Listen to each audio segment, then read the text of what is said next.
in such a large numbers, and thank you indeed for your support. I want to thank in particular my 18 councillors, including Councillor Ali Chowdhury, for the support that each one of them gave me over the course of the last 10 years. Thank you, and I'm very grateful to you, indebted to you. As you all know, ladies and gentlemen, you've heard many times, some 86,000 Tower Hamlets residents voted in the 2014 elections. 37,000 of those voted for me as their mayor. Those votes were cast freely and fairly. People in Tower Hamlets are smart, they are astute. They did not vote because they were bribed, coerced, or intimidated. And I don't think they voted for me just because of who I am. I was voted in on my record of delivering for the people of this borough where the political establishment has failed. And all of you have had a part to play in that record. We brought back the education maintenance allowance, the only authority in the country, and introduced university grants to help our young people flourish and to go into the best universities in the country. The only borough to do so in the country.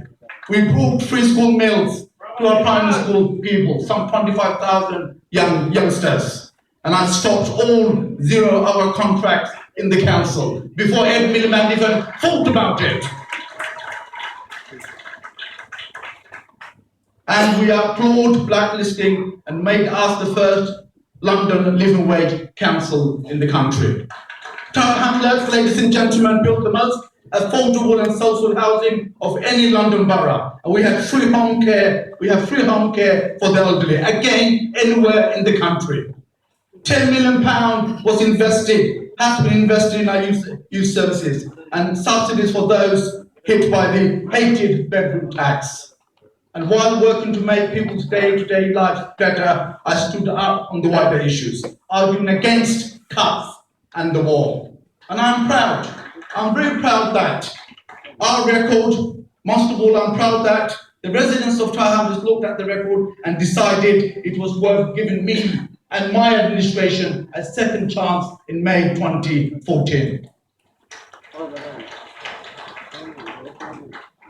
The main parties thought they could control this country through fear and put through austerity without being questioned. We showed them that we could do politics differently here in Tower Hamlets, and that we could lead an independent, grassroots, progressive administration in our borough, and we did so. And that's why government and opposition, along with the right-wing press, have spent nearly 7 years since I've been a leader, since 2008, 7 long years doing everything they can do to discredit me and my colleagues.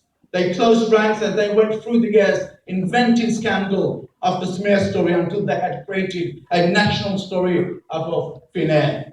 The establishment tried to cover up phone hacking, tried to cover up expensive scandals, and tried to cover up the impact of their failures. And they laid the charge of corruption at my door.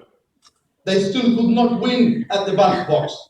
37,000 resident voices have been overturned by the cynical claims of 4 local politicians. Not ordinary people, but politicians politically motivated.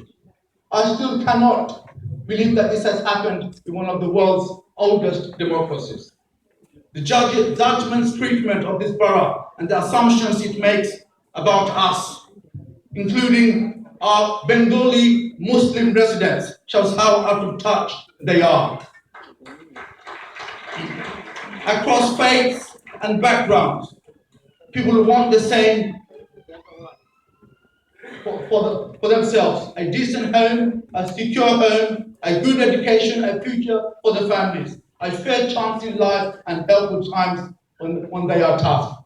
That is what they voted for in 2014 and in 2010. That is what I wanted to do, all I could do to provide for our residents. They said that the campaign to bring me down was brave. How brave is it, ladies and gentlemen, to line up with the 2 most powerful parties in this country and their friends in the right-wing press to destroy an independent administration that was voted for by the ordinary people of this borough? They didn't fear me so much as they feared any change, anything different, any loss of control. In short, they feared each and every one of you, ladies and gentlemen. They fear you.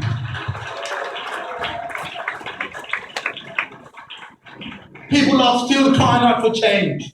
We're seeing that from Tower Hamlets to Scotland to overseas. People are sick of politics based on fear and negativity, on attacking immigrants, benefit claimants, working families and minorities. Sick of being told by the politicians briefing the tabloids that it's our fault that the banks crashed and we had to pick up the pieces.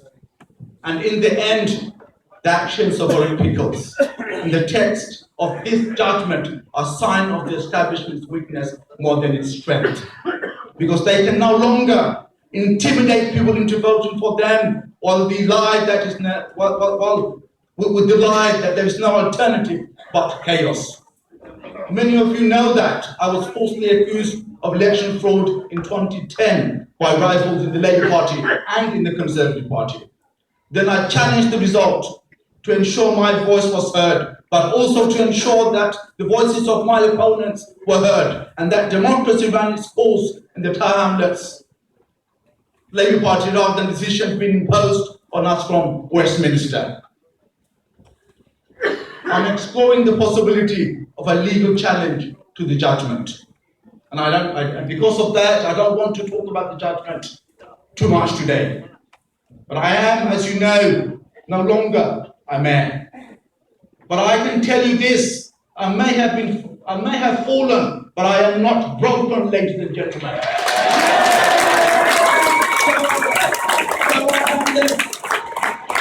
Tower Hamlets is my home. Whatever they do to me, I will stay here, I will live here, and I will fight for justice and support the people of this borough. I will work for a better Tower Hamlets. I have dedicated my life to improving the borough so far, and I cannot give up what we have done, the goods we have delivered in this borough. Many councillors have supported me, have worked with me, and have supported you, ladies and gentlemen. The one councillor I must mention today, a very modest man. He doesn't like the public audience. He doesn't want to take limelight. Came here, said his respect, and went off. Councillor Ali Chowdhury. A great, intelligent, brave, and a humble man who had given so much to the people of this borough. And like myself, now, he may have been removed from power, but he also is not a broken man. He sends his regards to you, sends his salam to you, and again, he will be there with me and you in serving the people of this borough, making sure this borough goes from strength to strength. My day today has finished, but I will continue. And a new generation, ladies and gentlemen, has entered into Tower Hamlets politics, will continue in Tower Hamlets politics, and I hope, inshallah, absolutely, the grace of God, and I hope that there will be an improvement on those who preceded them, and that 50 years after it came into being, our borough continues to go from strength to strength under their leadership, ladies and gentlemen. That next generation starts with the mayoral election in June, 11th of June 2015. Plan for that election must start. As soon as the judgment happened, the establishment was very quick to announce an election and get a new mayor. But let me tell you this, that mayor will come from the independents, inshallah, from the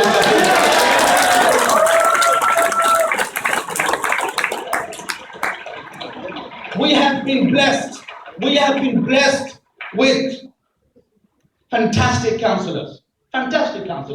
Each one of them are leaders in their own right.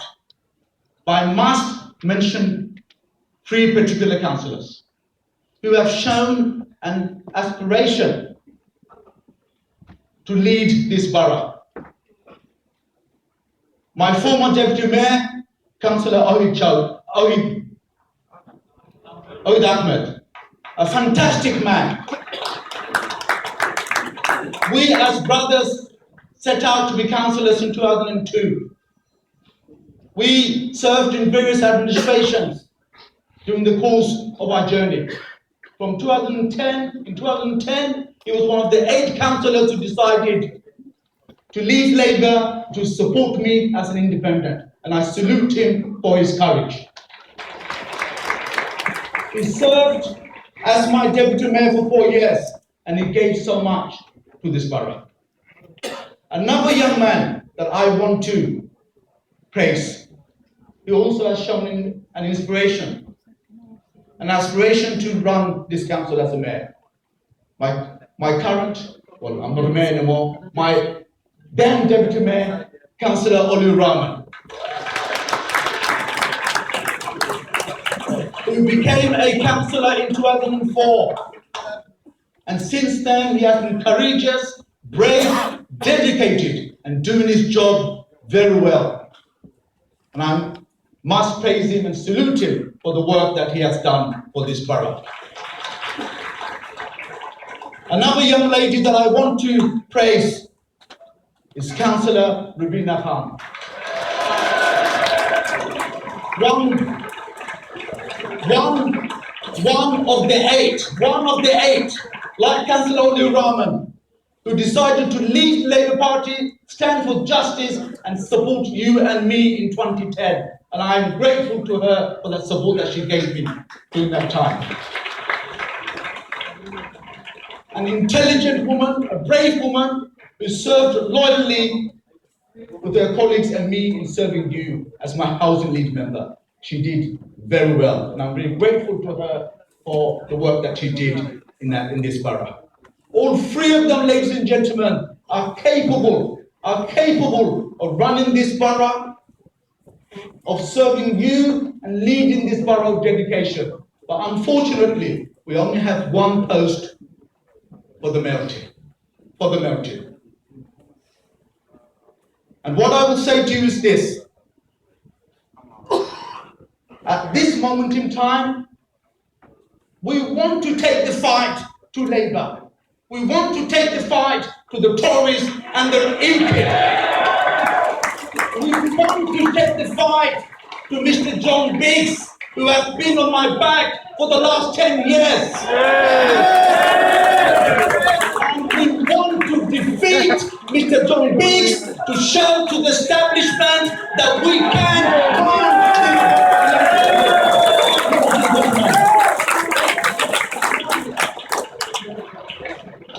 And because of that, my humble request to you, my plea to you, and to my councillor colleagues, and to the leaders of this borough, and to our friends across the political spectrum, but more importantly, to the ordinary sisters, mothers, my brothers, my fathers, and my uncles in this great borough. I want to commend to you and put forward to you Councillor Rabina Khan as our councillor.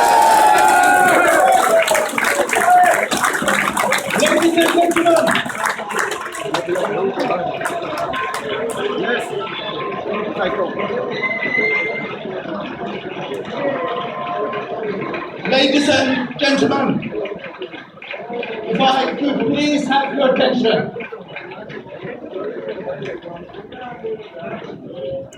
If I could have your attention. The establishment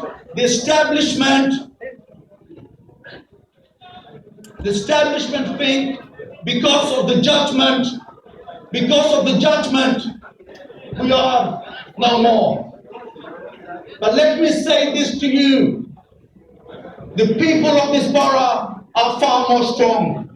The people of this borough are far more united, far more astute, far more clever.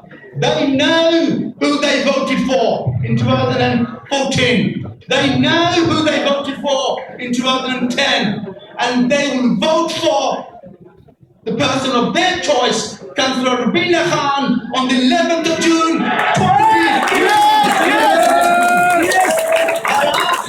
I ask Councillor Khan to say a few words. Councillor Khan, for you, ladies and gentlemen.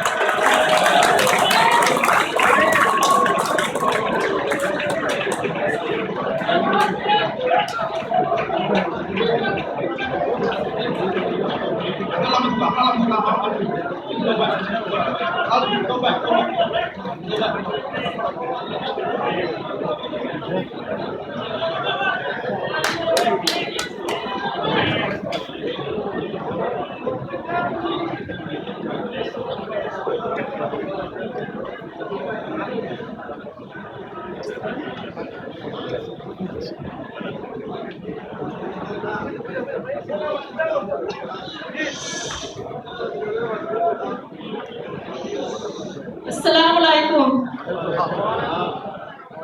Good evening, everyone. Verdict or no verdict, this is a man who was elected in 2014, Mayor Lutfur Rahman. Don't ever forget that. Yeah. 37,000 votes were given to this man in May 2014. I wish I wasn't here. I wish I wasn't here. I wish I wasn't here on the back of this man's achievements of educational maintenance award, building homes, making sure that there is free school dinners, making sure that we were the recipients of £50 million of new homes bonus. I wish I wasn't here on the back of this man's achievements, but I am here today. I am here today because you need to know the reason why I am a councillor and why I became a councillor in 2010 is because Lutfur Rahman believed that I would be a good councillor. He believed in me, and in 2010, lo and behold, we didn't run one election, we ran 3 elections! Yay. That, when I was sent to Shadwell to stand there as a Labour Party candidate, I won by 3 votes. No one knew who I was there, but this man helped me because he gave me the confidence and the faith that I could do it as a woman. In 2010, this man was elected under the Labour Party candidate as the mayoral. Don't forget that. He was elected as a Labour Party candidate. And then we had the dodgy Justia. And then he was deselected. October 2014, we won again. The people spoke.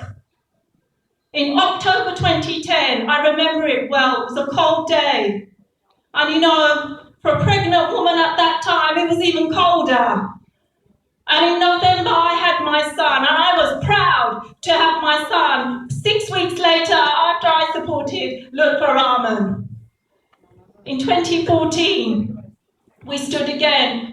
But in between that time, Lutfur Rahman put his faith into me, asked me to stand as the cabinet member for housing, regeneration and development. That was a bit hard, I just had a baby. And I came back in January 2011. He told me I could do it. He told me that you must do something in this borough with me so that we could regenerate homes. You've heard of John Allison, he talked about the Ocean Estate. I remember that years ago, 15, 20 years ago, when the drugs were ridden and crime and disorder was high. But this man, Lutfur Rahman, he started that regeneration. We worked together. The legacy runs through this. We worked together on the Blackpool Reach project. We worked together on the Project 120, which addresses people with disabilities. We worked together to freeze council tax. We worked together to make sure people had a voice, so that his surgeries were flooded with people, so that they had a voice, and that they could be heard, and that the homeless was addressed as well. But last Thursday, I sat in that court. And you know, I came to this country from Bangladesh, and I should know a lot about Bangladesh. In 1971, when it won a war. You know this, but remember this, in the mid-1970s, I was brought up in Kent. And when I sat in that courtroom, I remembered the very first time I felt racism. But the irony of it all, I didn't know what racism was. I was 4 years old in a Church of England school. I was only the only girl of colour. I think I was the only child of colour. And a young white child sat next to me. I'd started the nursery, and she asked me if I was a gollywog. Do you know, many of the young people may not know what a gollywog was. I didn't know what a gollywog was. I went home and asked my mum what a gollywog was. She didn't know. A gollywog. It took a long time for me to find that picture. I couldn't find it in the books because they were the John and Jane books that told me you have to be blonde, you have to be blue-eyed, you have to be fair-skinned. And the woman has to be in the kitchen and the dad has to be in the garden. All the conjugal roles that defined what I knew, what British values were. Let me tell you, when we did see the picture of the gollywog on the jam jar, my mum said, "You're much prettier than that. What's that got to do with it?" Let me tell you something. I am proud to be a Muslim. I am proud to be a Muslim. And when I reach for my Lord, it is in the name of peace and mercy. And I am proud to be a Bangladeshi because I remember the millions of people who died for independence. My father taught me that. And I am proud to be British. I am proud to be British because British values are the same as the values that my father taught me and my mother taught me. To say thank you, please open the door, to stand up for an older person, to make sure that I contributed to British society, and I am here to stay along with the rest of the people of Tower Hamlets.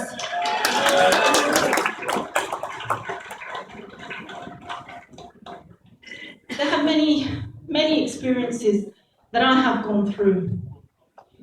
But you know, being the only cabinet member and the only woman in the Tower Hamlets first group, I had the backing of all my councillors and Mayor Lutfur Rahman. I was there all the time. But you know, there's a sense of distraught in politics these days. People don't judge people on the basis of political parties anymore. They judge them on the character, they judge them on their loyalty, they judge them on the delivery. What we learned in 2014, we knew that. I have to tell you, when the mayor asked me to take this role, I was afraid. Afraid because I did not know, and I still do not know, what the future will hold. How a woman will be depicted in the media, how a woman will be carried in the media. Already, I'm a puppet of Mayor Lutfur Rahman. That's already been said. Believe me, Mayor Lutfur Rahman will tell you I am not his puppet when we have our arguments over what policies should be there and should not be there. I am my own woman and I will help you. And while we're on the subject of women, I tell you this, as a lead member for housing, we know the legacy of the Olympics which was built for the host boroughs so that the East End could benefit from it. Well, like me, I had to give evidence in a parliamentary committee. I went there, I sat outside that committee along with very white, middle-class men from other leaders from other boroughs. I sat there with them. And the clerk came out, he took them, he didn't take me because he thought I was the personal assistant. So I sat there and I waited for him because he was going to come to me, I wasn't going to go to him. And he came to me and he took me back in there. But on the basis of women, I would like to pay a personal tribute. I would like to pay a tribute to Aisha. Aisha, who is the wife of Mayor Lutfur Rahman, because for every great man, there's a great woman.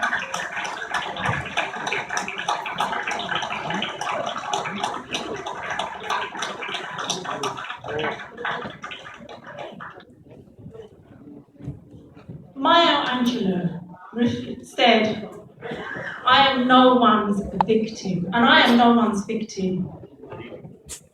I can help. I can give some kind of hope. Because we need to bring justice back in June. And we need to make sure that democracy is sustained and that your voice is still here and that justice for him, Lutfur Rahman, is sustained in June. What can we offer? What can I offer? I can offer you what I have learned from the experience of working with Mayor Lutfur Rahman. I can tell you, you want transparency, you get a people's question time with the Mayor with me. I'm not afraid to take that on. Full council meetings, they're overridden by futile motions and people who cannot voice their concerns with petitions. I think of ordinary people, because this is what he taught me, is to listen to local people. I think of Emma, who's trying to save the Cambridge Heath Special Education Needs Unit, desperately trying to make sure that it is open there. I think of the Save Me campaign, where young people gathered at Queen Mary University because so many are dying on the roads. I will be, just like Mayor, a listening Mayor. I will make sure that I work with all my colleagues, all my councillors, so that we can get a fair and true judgment in this borough, because that judgment defines not only me, but you as well. The hope to go forward is in your hands. The mayoralty is not mine for taking. It is yours to give. It is yours to give, and it is yours to make me accountable. I thank you.